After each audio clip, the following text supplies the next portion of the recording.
ಇನ್ನು ರಾಮನಗರದಲ್ಲಿ ಯಾವ ರೀತಿಯ ಪರಿಸ್ಥಿತಿ ಇದೆ ನೋಡೋಣ. ರಾಮನಗರ ಮತ್ತು ಚನ್ನಪಟ್ಟಣದಲ್ಲೂ ಕೂಡ ಬಂದ್ನ ಬಿಸಿ ತಟ್ಟಿದೆ. ರಾಮನಗರ ಚನ್ನಪಟ್ಟಣ ಮಾರ್ಗದಲ್ಲಿ ಬಸ್ ವ್ಯತ್ಯಯ ಆಗಿದ್ದು ಕೆಎಸ್ಆರ್ಟಿಸಿ ಬಸ್ಗಳಿಲ್ಲದೆ ಪ್ರಯಾಣಿಕರು ಪರದಾಡ್ತಾ ಇದ್ದಾರೆ. ಬೆಳಗ್ಗೆಯಿಂದ ಬಸ್ಗಳಿಗೆ ಪ್ರಯಾಣಿಕರು ಕಾಯ್ತಾ ಇದ್ದಾರೆ. ಬಸ್ಗಳಿಲ್ಲದೆ ಕೆಲಸಕ್ಕೆ ಹೋಗೋಕೆ ಪಾಪ ಸಮಸ್ಯೆ ಆಗ್ತಾ ಇದೆ. ಎಲ್ಲೋ ಅಲ್ಲೊಂದು ಇಲ್ಲೊಂದು ಬೆರಳೆಣಿಕೆ ರೀತಿಯಲ್ಲಿ ಬಸ್ಗಳು ಓಡಾಡ್ತಾ ಇದೆಯಂತೆ. ಮುಷ್ಕರ ವಿಷಯವನ್ನ ಗೊತ್ತಿಲ್ಲದೆ ಪ್ರಯಾಣಿಕರು ಪರದಾಡ್ತಾ ಇದ್ದಾರೆ. ನಿಜಕ್ಕೂ ಸಮಸ್ಯೆ ಆಗುತ್ತೆ. ಪ್ರಯಾಣಿಕರದ್ದು ಇದರಲ್ಲಿ ಕಿಂಚಿತ್ತೂ ತಪ್ಪಿಲ್ಲ, ಸೂಜಿಗಳಷ್ಟು ಕೂಡ ತಪ್ಪಿಲ್ಲ. ತಪ್ಪೆಲ್ಲವೂ ಕೂಡ ಸರ್ಕಾರವೇ ಇದರ ಹೊಣೆಯನ್ನು ಹೊತ್ಕೊಳ್ಬೇಕಾಗುತ್ತೆ. ನೋಡಿ, ಅವರಿಗಿರುವಂತಹ ಎಮರ್ಜೆನ್ಸಿ ಕಾಲ್ಗಳು ಹೇಗೆ, ಈಗ ಇಂಟರ್ವ್ಯೂಗಳು ಅಥವಾ ಸಾವು ನೋವಾಗಿರುತ್ತೆ, ಆಸ್ಪತ್ರೆಗೆ ಹೋಗ್ಲೇಬೇಕು, ಬಸ್ರಿಯರು ಬಾಣಂತಿಯರು ಇನ್ನೇನೋ ಸಮಸ್ಯೆಗಳಿರುತ್ತೆ. ಏನ್ರಿ ಮಾಡ್ತಾರೆ ಹಿಂಗಿದ್ದಾಗ?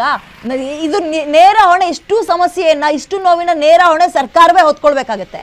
ನಾವು ಸಾರಿಗೆ ಇಲಾಖೆಯ ಈಗ ನೌಕರರ ಮೇಲೆ ಹೇಳಕ್ಕಾಗಲ್ಲ. ಅವ್ರು ಆಲ್ರೆಡಿ ನಿಮಗೆ ಟೈಮ್ ಪೀರಿಯಡ್ ಅನ್ನ ಕೊಟ್ಟಿದ್ರು. ನೀವು ಯಾವಾಗ ಅದನ್ನ ನಿಭಾಯಿಸಕ್ಕಾಗ್ಲಿಲ್ಲ ಅಂತ ಗೊತ್ತಾಯ್ತೋ, ನಿನ್ನೆ ಮೀಟಿಂಗ್ ಸಫಲ ಆಗ್ಲಿಲ್ವೋ, ನೀವು ಅವರಿಗೆ 38 ತಿಂಗಳು ಹರಿಯರ್ಸು, ಉಳ್ದಿದ್ದಂಗೆ ಈ ರಜಾ ವಜಾ ಅದೇನೇನೋ ಇದಾವೆ, ಅವುಗಳನ್ನ ಈಡೇರಿಸ್ತಿರೋ ಬಿಡ್ತಿರೋ ನಿಮಗೆ ಬಿಟ್ಟಿದ್ದು, ನಿಮ್ಮಿಬ್ರಿಗೆ ಬಿಟ್ಟಿದ್ದು. ನಿಮ್ಮಿಬ್ಬರಿಂದ ಸಮಸ್ಯೆ ಅನುಭವಿಸ್ತಾ ಇರೋದು ಯಾರು?